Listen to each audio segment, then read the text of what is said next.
Good morning YouTube, name's Rob Pollard. This is a video to show off I guess my first driving experience with a steering wheel in VR. First of all, I'll show you my setup. It's using the Thrustmaster T300 wheel with T3PA pedals and the Alcantara steering wheel.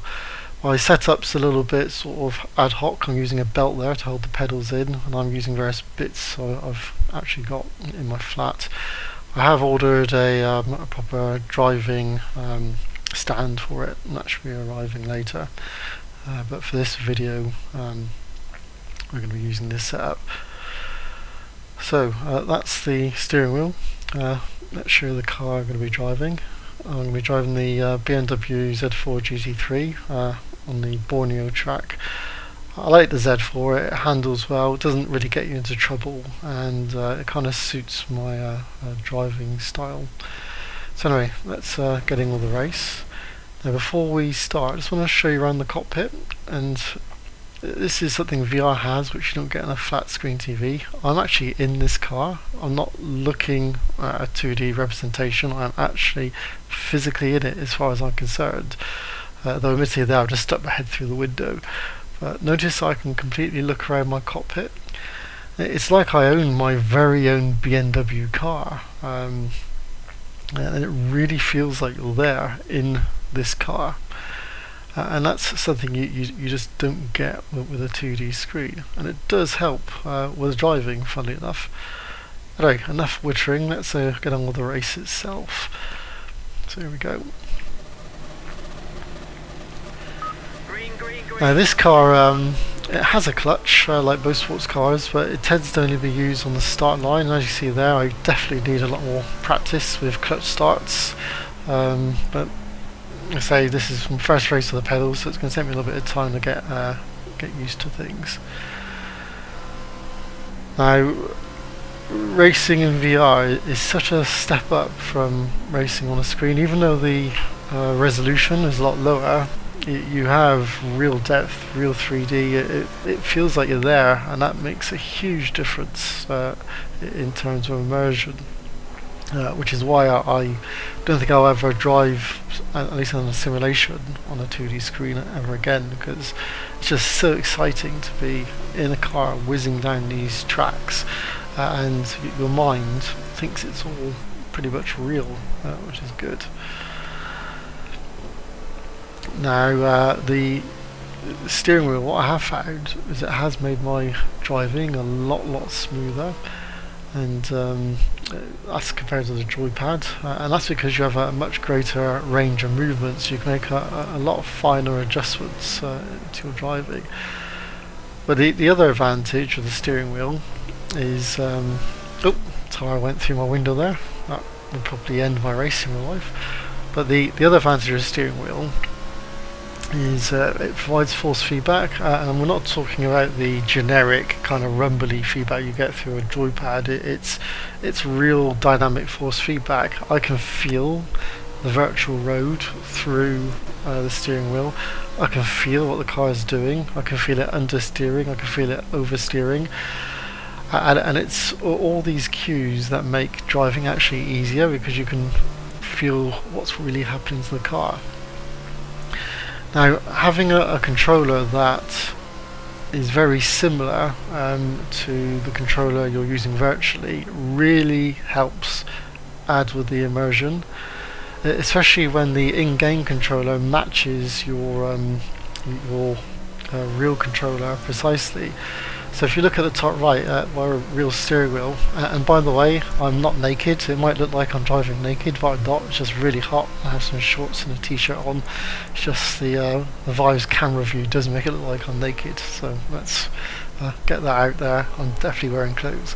But anyway, if you look at the top right, you should be able to see that the steering wheel was almost perfectly lined up with the virtual representation, and this really does trick your mind into thinking that I'm holding that virtual wheel, the one that I can see in front of me, as opposed to the real one. And it helps in this case that my real wheel is actually a fairly similar shape. Though, as I've discovered in VR, you don't need your controllers to be exactly the same shape as the virtual controllers, as long as they're similar. And even with placement, I found that in VR, your real controls can be, I guess, not precisely placed and be offset from the virtual ones, provided you keep your hands on them. And I find that especially true with games like, for instance, Elite Dangerous. In that, your pilot sat in the cockpit and your throttle and joystick are kind of mounted almost over your legs. Now, I don't have that in my real room, but I actually have the throttle to my left and the joystick to the right. Now, what this means is that in terms of the mapping, my real throttle is pretty much where the Elite Dangerous throttle is, but my real joystick is off to the right. But once I have my hand on the joystick, it's amazing. You move your real joystick, and the virtual one moves by precisely the same amount. And although they're not precisely located in the correct space, your brain actually thinks you are holding that virtual joystick. It's really weird. Although in that case, you soon find out it's not real. If you take your hand off the joystick and try and put it back on again, you realise, oh, it's not really there. My real joystick is in a slightly different place. So it's definitely worth trying to align your real controls with the virtual ones, because it really does add the immersion. But driving with a steering wheel compared with a standard joypad, no comparison whatsoever, especially in VR. The steering wheel, the pedals, I guess they're like the piezo resistance, so they're the bit that makes you think, yes, I am really in this car, especially when you get all the auditory inputs, the visual inputs, and the feedback through the wheel. You are, for all intents and purposes, in this race. It's absolutely marvellous.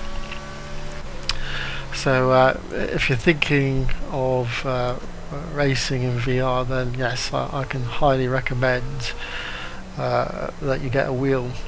The wheel I'm using, it's Thrustmaster T300 Altera edition. It has a 30 centimeter wheel rim, and it's covered this really nice material, Alcantara, apparently the same material the real Ferrari has. And I have to say, the wheel actually feels better than my real wheel, my real car, which is saying something.